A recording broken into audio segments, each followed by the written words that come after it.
İnanılmaz ciğer temizliği ve öksürüğe son.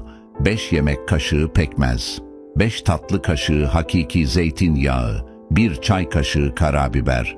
Bunları güzelce karıştıralım. Çocuklarınıza sabah ve akşam 1 yemek kaşığı yedirin. Öksürüğün kesildiğini, rahat nefes aldığını göreceksiniz. Üzüm pekmezi yoksa dut pekmezi de olur. Kanser hastaları ve hamilelere, bebeklere, çok küçük çocuklara, alerjik hastalıkları olanlara vermeyiniz. Sevdiklerine göndermeyi ve devamı için devam yazar mısınız?